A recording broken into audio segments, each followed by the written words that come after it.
to demonstrate how to do an IV insertion. So the first thing I'm going to do is get the orders from my provider and gather my supplies.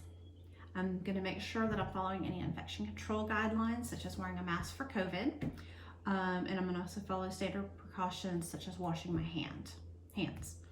I'm going to go to my patient's room. I'm going to knock on the door and come in. I'm going to wash my hands, and then I'm going to introduce myself and perform AIDIT. Good morning, Mr. Smith. My name is Carrie. I'm a student nurse. I'm going to be taking care of you today. I have an order from your doctor to place an IV. I need to check your ID if that's okay. Can you tell me your name and date of birth? And I would verify and make sure that's okay. And then I would also want to ask about allergies. Do you have any allergies to tape, latex, any antiseptics, any medications? Are you currently in any pain? I would let the patient know that this procedure is going to take me about 10-15 minutes, and make sure that it's okay for me to touch them if they don't have any problem with that. While I'm going through all of that, I'm also performing my safety check, making sure that their bed's lowered, the wheels are locked. I'm going to make sure that at least 2 side rails are up, that their belongings are near them where they can reach them, that the table's close by, that their call light's within reach, and that there's no clutter or wires in the walkway.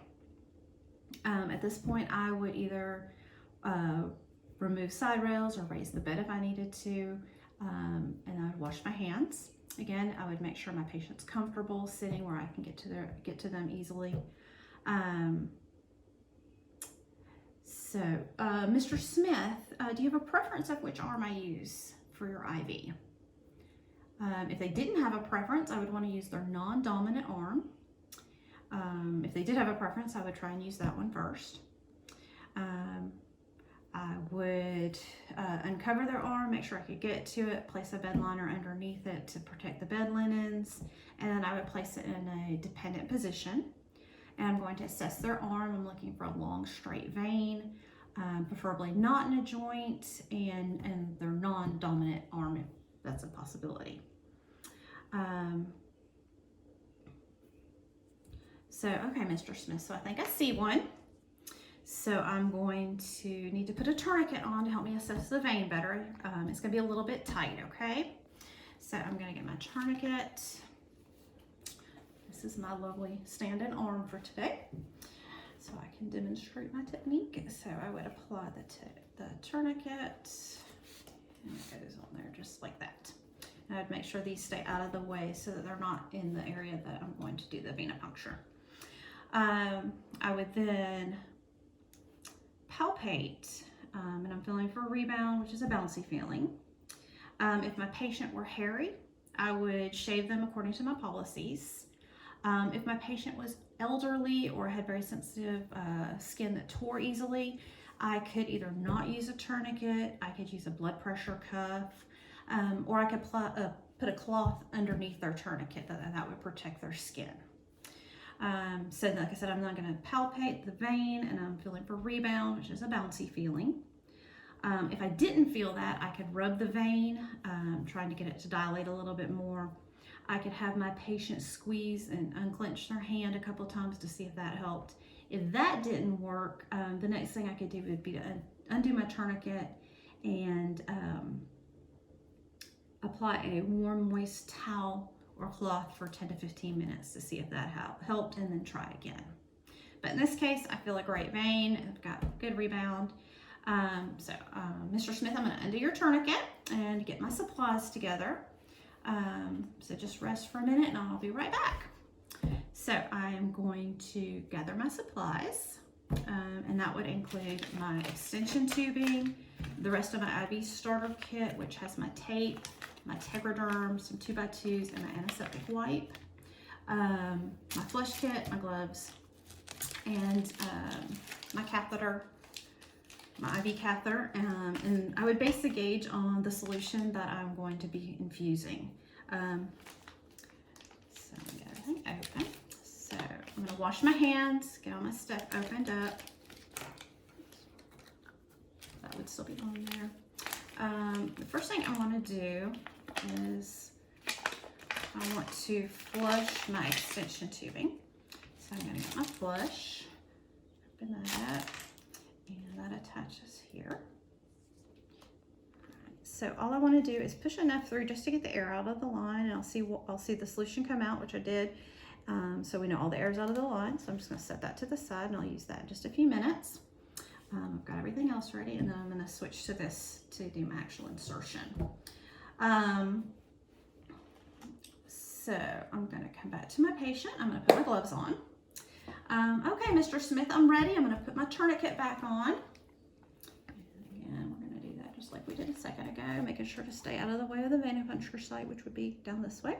And I'm applying my tourniquet 4 to 6 inches above that site so that it got good clearance, but yet it allows me good access.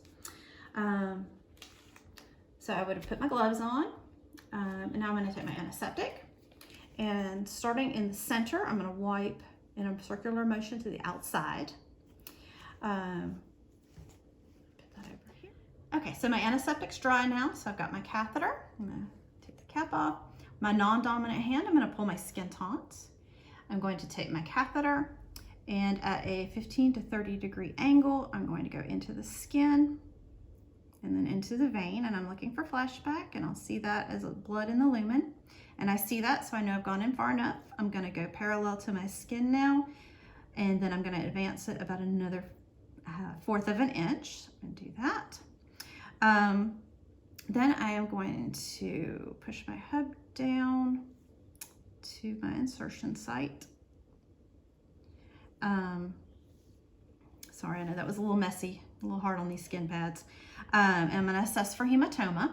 If I see one, I'm going to want to remove my catheter, or sorry, take my tourniquet off, remove my catheter, and then apply pressure. But I don't see one, so I'm good. So now I'm going to undo my tourniquet, which I would by pulling that there. And then now I'm going to apply pressure with my finger here above my catheter. I'm going to steady my hub with my thumb and my finger, and I'm going to pull the stylet out, and I'm going to apply my safety, and that's going to go into my sharps container. So I'm good here. Now I'm going to flush my catheter. So I'm going to get my flush. I'm going to attach that here, and I can't do that just like that. So at this point, I'm going to flush my catheter, and I'm going to ask my patient if they have any pain, or if there's any burning. If that were the case, then that would mean that I have it in the wrong location and something's wrong. I would need to take it out and assess for a different location. So Mr. Smith, are you feeling any burning, any pain? Everything's okay? Okay, good. So I would flush that, and then I'm going to clamp my tube here, and then I'm going to, come on, there we go. Remove my flush and put that over to the side. I'm going to take my Tegaderm. If there were any blood or it wasn't clean, I could take my 2x2s or an antiseptic wipe and clean this up real quick and let it dry before putting my Tegaderm on. So I'm going to apply my Tegaderm, and that's going to go over just like this. I would put my initials, my date, and the gauge of the IV. Like that. And any extra tubing that I have, I would take my tape and I would tape that down as well. So that all looks good. So my patient's good to go. I'm going to make sure all my sharps are in the sharps container. I'm going to make sure all my trash is got put in the trash and put away. I would then take my gloves off, wash my hands, assess my patient, make sure they're comfortable. There's no pain at the IV site, everything's okay. I would then perform my safety check, make sure that the bed's lowered, the wheels are locked, put the side rails, so at least 2 side rails were up. Make sure that their tray table was back next to them, that they had their phone and the call light within reach, make sure there are no cords or clutter in the walkways. Okay, Mr. Smith, that's everything. I want to make sure you're feeling okay, there's no pain, you're good. Is there anything else I can do for you before I leave? And I just want to tell you thank you very much for letting me take care of you today. And then I would leave. Okay, and then now I'm going to go over how I would remove the IV. So the first thing I'm going to do is get my physician's orders and gather my supplies. In this case, I'm going to need my 2x2s and my tape, and some gloves. So I'm going to go to my patient's room, knock on the door. Again, I would introduce myself, perform AIDIT, safety, check the ID, all that stuff that I did before. I'm going to turn off any infusions if I have any infusions still running, wash my hands, put my gloves on, and then I want to pull my patient's skin tight or taut, again, to remove my tegaderm, any tape that I have on the patient. I'm going to get my 2x2s, and then I'm going to remove my hub. And as I do that, I'm going to apply pressure on the site, and this is going to go in my sharps container. I do want to check and make sure the integrity is still intact, that everything's okay with that, and it is. I'm going to apply pressure, make sure everything's okay there. I would take my gauze down if I needed to, or apply a Band-Aid. Make sure my patient's okay, that there's no pain. I would then take my gloves off, wash my hands, see if the patient needed anything else, perform my safety check, and again, thank the patient very much for letting me take care of them. I would then go and chart, and I would put the date, time, my name or my initials, the site, the gauge and type of IV, the covering or the dressing that we used, the patient response, patient teaching, and let's say there's something else, but I can't remember it. Anyway, I wanted to show you one more time how I do my technique with the tourniquet. So this was my patient arm. I would cross it this way, and then this part goes under like that. These are kept out of the way, so they're out of the sight, and this is your easy pull. And then when I want to remove it, I just pull this and it comes open, and then I can remove it from my patient.